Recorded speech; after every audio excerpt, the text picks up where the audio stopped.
नमामि शमीशाननिर्वाणरूपं विभुं व्यापकं ब्रह्मवेदस्वरूपम्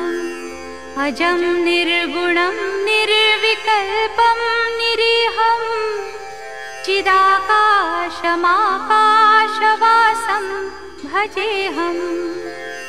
निराकारमोङ्कारमूलं तुरीयं गिराज्ञानगोतीतमीशं गिरीशं करालं महाकाल कालं कृपालुं गुणागारसंसारपारं नतोऽहम्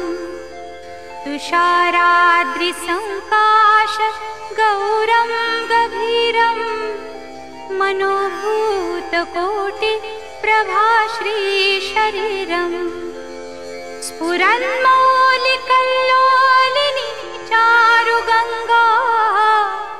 लसद्भालबालेन्दुकण्ठे भुजङ्गा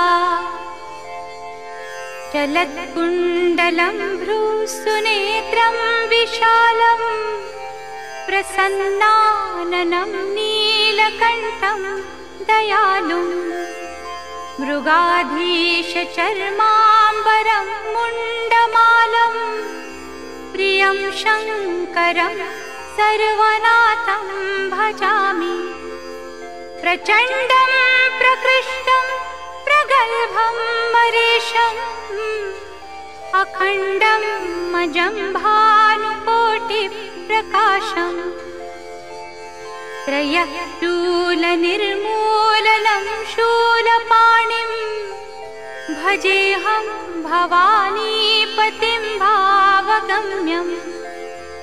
कलातीतकल्याणकल्पान्तकारी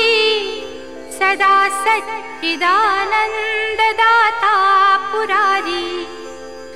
चिदानन्द